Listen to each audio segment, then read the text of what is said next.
할렐루야. 8월 19일 화요일 새벽 기도에 나오신 여러분들을 주님의 이름으로 환영합니다. 먼저 우리의 신앙을 함께 고백하며 예배의 자리로 나아가겠습니다.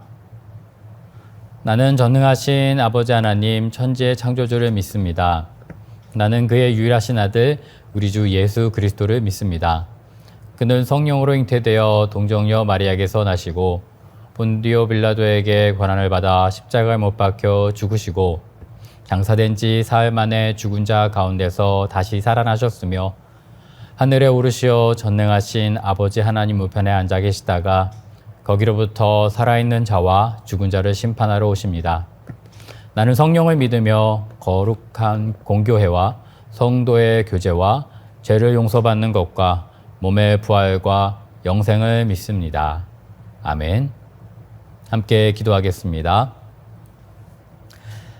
살아계신 하나님 아버지 감사합니다. 오늘도 아침을 깨워 주님과 동행할 수 있도록 말씀 가운데 묵상할 수 있도록 인도하여 주심에 감사드립니다. 하나님, 오늘 하루를 통해 주님의 은혜를 흘려보내는 우리의 삶이 통로가 되기를 간절히 소원합니다. 하나님께서 주시는 그 말씀이 우리를 통하여 세상 가운데 뿌려짐을 경험하게 하시고 그것이 자라고 또 열매 맺는 가운데 하나님께서 이끄심을 우리의 작은 입술과 마음을 통해 열매까지 나아가는 그 모든 과정을 볼 수 있는 은혜를 허락하여 주시옵소서. 그런 마음으로 우리의 삶의 터전과 또 가정, 우리가 있다고 있는 모든 것들 가운데 주님의 은혜가 넘쳐나기를 소원합니다. 주님의 통로가 되게 하시고 그 통로로 생명의 강이 흘러가 세상 모든 이들에게 복음을 증거하는 오늘 우리의 묵상, 우리의 삶이 될 수 있도록 인도하여 주시옵소서. 하나님께서 함께 하실 것을 믿사오며 예수님의 이름으로 기도드립니다. 아멘. 오늘 우리에게 주시는 하나님의 말씀은 에스겔 20장 1절부터 9절까지의 말씀입니다. 제가 하나님의 말씀을 봉독하겠습니다. 일곱째 해 다섯째 달 열째 날에 이스라엘 장로 여러 사람이 여호와께 물으려고 와서 내 앞에 앉으니 여호와의 말씀이 내게 임하여 이르시되 인자야 이스라엘 장로들에게 말하여 이르라 주 여호와께서 이렇게 말씀하셨느니라 너희가 내게 물으려고 왔느냐 내가 나의 목숨을 걸고 맹세하거니와 너희가 내게 묻기를 내가 용납하지 아니하리라 주 여호와의 말씀이니라. 인자야 내가 그들을 심판하려느냐 내가 그들을 심판하려느냐 너는 그들에게 그들의 조상들의 가증한 일을 알게 하여 이르라 주 여호와께서 이같이 말씀하셨느니라 옛날에 내가 이스라엘을 택하여 야곱 집의 후예를 향하여 내 손을 들어 맹세하고 애굽 땅에서 그들에게 나타나 맹세하여 이르기를 나는 여호와 너희 하나님이라 하였노라.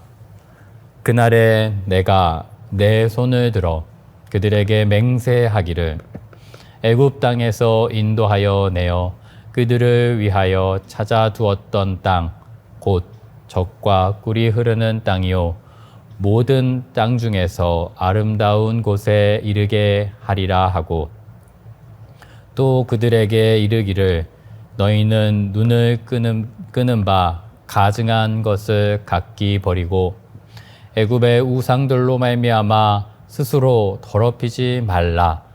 나는 여호와 너희 하나님이라 하였으나 그들이 내게 반역하여 내 말을 즐겨 듣지 아니하고 그들의 눈에 끄는 바 가증한 것을 각기 버리지 아니하며 애굽의 우상들을 떠나지 아니하므로 내가 말하기를 내가 애굽 땅에서 그들에게 나의 분노를 쏟으며 그들에게 진노를 이루리라 하였노라. 그러나 내가 그들이 거주하는 이방인의 눈앞에서 그들에게 나타나 그들을 애굽 땅에서 인도하여 내었나니 이는 내 이름을 위함이라 내 이름을 그 이방인의 눈앞에서 더럽히지 아니하려고 행하였음이니라. 이것은 하나님의 말씀입니다. 사랑하는 성도 여러분, 오늘 본문은 바벨론의 그 포로의 한 장면을 우리에게 펼쳐주고 보여줍니다. 이스라엘 장로들이 에스겔 선지자에게 나와 하나님께 물었습니다.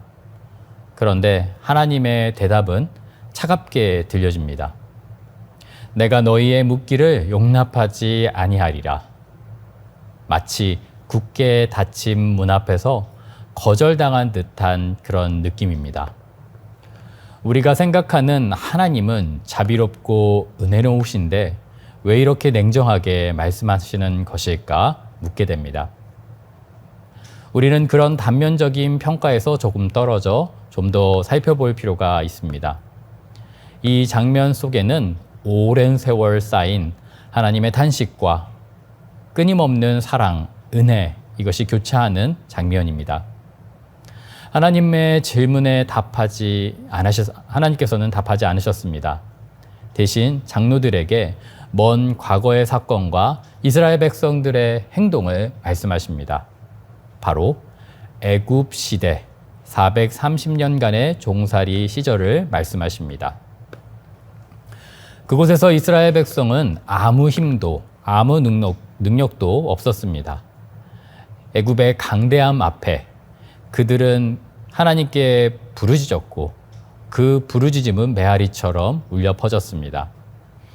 그러나 그 절망의 시간 속에서 하나님께서 응답하셨습니다. 손을 펴시고 능력의 팔로 그들을 붙드시며 인도하셨습니다. 적과 꿀이 흐르는 땅으로 찾으시고 예비하셨던, 그리고 그곳으로 인도하셨던 모든 과정이 하나님께서 이루셨습니다. 여기서 우리는 본문의 핵심을 발견하게 되는 것이죠. 이 일은 너희를 위해 한 것이 아니다. 내가 내 이름을 위하여 한 것이다. 라는 고백입니다. 문제는 여기 있습니다. 이스라엘은 애굽 땅을 떠났지만 애굽의 우상은 마음에서 떠나지 않은 모습으로 여전히 거한다라는 것이죠. 하나님의 말씀, 너희 눈에 가증한 것을 버리라. 하지만 그들은 그 말씀을 듣지 않았던 것이죠. 저는 얼마 전 박물관에서 피라미드와 애굽의 상형 문자, 그리고 정교하게 새겨진 애굽 신들의 조각상을 실물로 볼 수 있었습니다. 정말 웅장하고 세심하게 다듬어진 돌조각을 보면서 눈을 띄기가 어려웠습니다. 지금 보아도 세련되고 설득력 있는 그런 작품들이었습니다. 그곳을 벗어난 후에도 계속 제 머릿속에 그 잔상들이 남아서 맴돌았습니다. 저뿐 아니라 대부분의 사람들이 놀라고 그렇게 감탄을 금치 못했던 모습이었습니다. 아마 당시 이스라엘 사람들도 이런 마음, 이런 생각이었을 것입니다.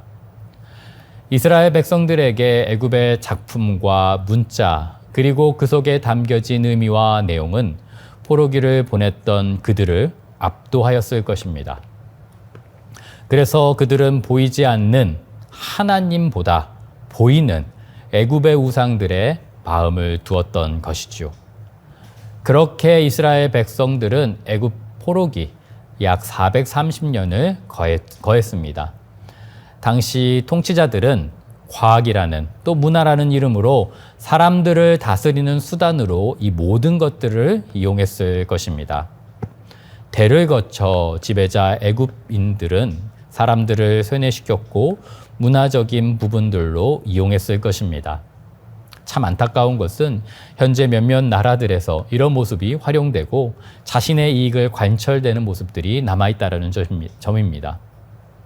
이렇듯 우리는 보는 것에, 눈에 띄는 것에 여전히 크게 좌우된다는 점이지요. 이를 극복하기 위해 이스라엘 백성들은 광야에서 40년의 훈련을 받았습니다. 그리고 여호수아부터 시작하여서 연합의 부족, 그리고 다윗의 왕국, 나아가 분열 왕국에 이르기까지 약 820년 정도 시간을 자유와 독립으로 하나님의 은혜 가운데 누렸던 모습입니다. 무엇이 이스라엘 백성들을 출애굽이 가능하도록, 나아가 가나안 땅에서 자유를 누릴 수 있도록 허락했을까요? 그들의 힘과 지혜는 당연히 아니었습니다. 광야에서 만나와 메추라기를 주신 분도, 적들의 침략에서 지켜주신 분, 약속의 땅을 회복하게 하신 분, 모두 하나님이셨습니다. 하나님께서는 그들의 노력이 아닌 오직 그분께서 내 이름을 위하여 라는 말씀으로 하신 일입니다. 그럼에도 불구하고 이스라엘은 작은 승리와 교만에 취해서 하나님께 말씀을 묻지 않았습니다. 그럴듯하고 눈에 띄고 보여지는 애굽의 우상들에 빠져 하나님의 음성을 즐겨 듣지 않았던 것이죠. 그분의 이름을 잃어버리고 그분의 음성을 듣지 않았던 것입니다. 그런 태도가 결국 이스라엘 시대를 거쳐 답습되고 습관이 되어 이 모습들이 하나님께 안타깝게 느껴지게 만들었던 것이죠. 430년의 애굽에 포로된 자들이 자유를 얻었지만 820여 년간의 긴 역사, 하나님의 음성을 듣지 않고 떠나 묻지 않았던 모습으로 나아갔던 것이죠. 이 긴 역사는 인류의 어떤 나라에 역사와 견주어도 짧은 시간이 아니었습니다. 인류 역사 속에서 한 민족으로 800여 년간 공동체성을 가졌던 나라는 7, 8개 정도밖에 되지 않는다라는 것을 발견합니다. 그러나 이 긴 시간 동안 특별히 하나님의 돌보심 속에서도 이스라엘 백성들은 들으려 하지 않았던 것입니다. 하나님께서는 8절에서 말씀하셨습니다. 이스라엘의 구원을 위해 한결같이 분노하셨고 진노하시고 그렇게 이스라엘을 지키시며 사랑하셨던 것이죠. 그러나 이스라엘은 이런 상황에서도 은혜를 잃어버리고 하나님의 말씀을 즐거워하지 않으며 들으려 하지 않았던 것입니다.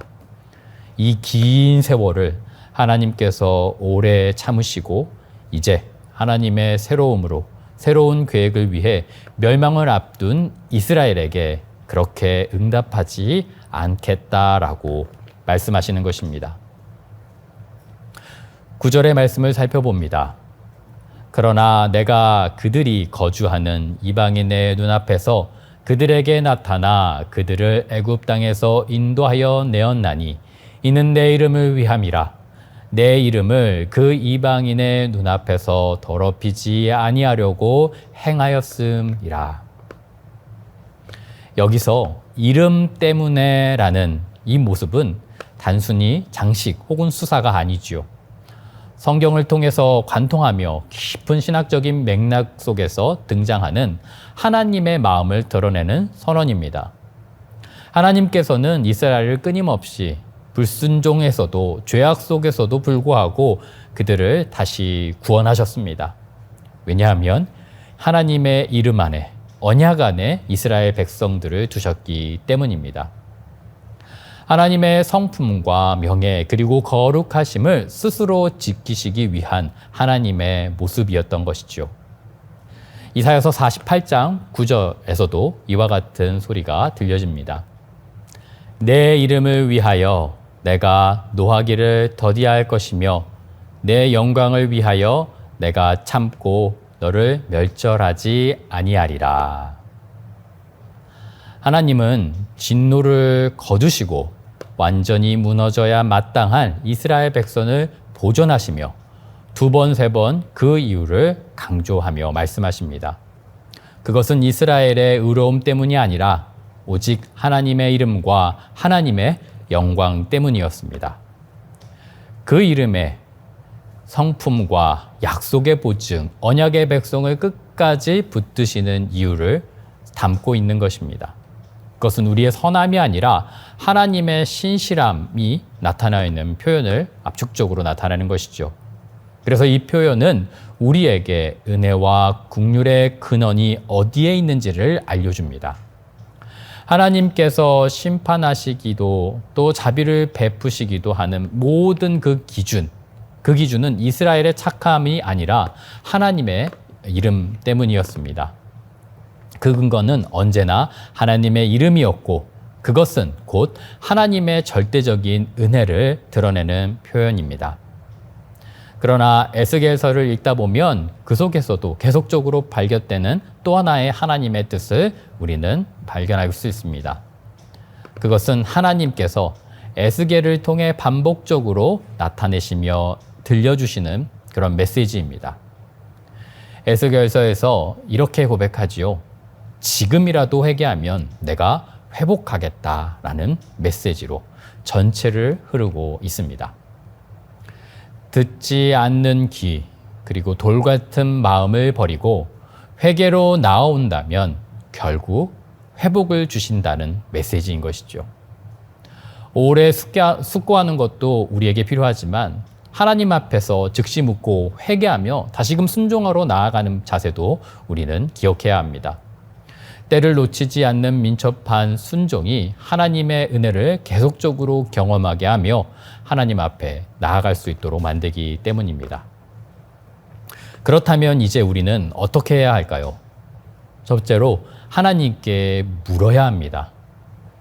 이것은 단순히 입술로만 묻는 것이 아니라 듣고 순종하려고 하는 언제든 출발하겠다라는 마음을 품고 있어야 합니다. 둘째로는 세상의 우상을 버려야 합니다. 눈에 보여지는, 눈에 띄는 형상을 쫓아가는 것이 아니라 마음속 깊이 숨겨진 교만과 자기 모든 것들을 버려버리고자 하는 그런 마음으로 나아가야 한다는 것입니다. 셋째로 여호와의 말씀을 듣고 기쁨을 회복해야 하는 것입니다. 다윗은 이렇게 고백합니다. 주의 말씀은 내 입에 꿀보다 더 답니다 라고 고백했습니다. 그 달콤함을 아는 성도는 말씀을 향한 그리고 말씀을 듣기를 즐거워하고 갈망하며 살아갈 수 있기 때문입니다. 사랑하는 성도 여러분, 이스라엘의 역사와 우리의 역사는 결국 하나님의 은혜의 역사입니다. 우리를 구원하시는 것도 지금까지 지켜주신 것도 그리고 앞으로를 인도하시는 분도 모두 하나님이시며 그 근거는 하나님의 이름을 위하여입니다. 오늘 우리가 다시금 마음을 열어 하나님의 말씀을 듣고 즐거워하며 즉시 순종한다면 주께서 예비하시고 찾아내신 젖과 꿀이 흐르는 땅으로 나아갈 수 있습니다. 그 아름다움으로 우리를 인도하실 것을 기대하면서 주님의 말씀을 꿀송이처럼 더 달게 여기며 그분이 얘기하시는 젖과 꿀이 흐르는 땅으로 나아가는 오늘 우리들의 하루가 되기를 소원합니다. 그럼에도 불구하고 주님께 묻기를 주저하지 않으며 순종하며 나아가는 오늘 저와 여러분들의 하루가 되기를 간절히 소원합니다. 함께 기도하겠습니다. 살아계신 하나님 아버지 감사합니다. 우리가 주님께 물을 때 당장 그 음성이 들리지 않는다 주저하지 않고 또 실망하지 않도록 인도하여 주시옵소서. 지금까지 우리에게 신실하셨던 것처럼 그리고 앞으로도 주님의 이름을 위하여 이루실 그 하나님께서 응답하시고 우리를 회복하신다라는 그 사실을 놓치지 않고 굳게 믿으며 나아갈 수 있도록 인도하여 주시옵소서. 그리하여서 젖과 꿀이 흐르는 땅으로 그리하여 하나님의 말씀을 즐거워하며 그 듣는 것이 우리의 능력이 될 수 있도록 우리의 실력이 될 수 있도록 크신 은혜 허락하여 주시옵소서. 우리의 기도 제목을 들고 나아갑니다. 주님 아시는 줄 압니다. 이 기도가 드려질 때 주님께서 우리보다 앞서 또 우리보다 더 큰 열심으로 이 일들을 이루어 가실 것을 기대하며 우리도 겸손함으로 주님의 역사 가운데 동참할 수 있도록 허락하여 주시옵소서. 하나님께서 함께 하실 것을 믿사오며 예수님의 이름으로 기도드립니다. 아멘. 계속해서 기도하며 나아가겠습니다.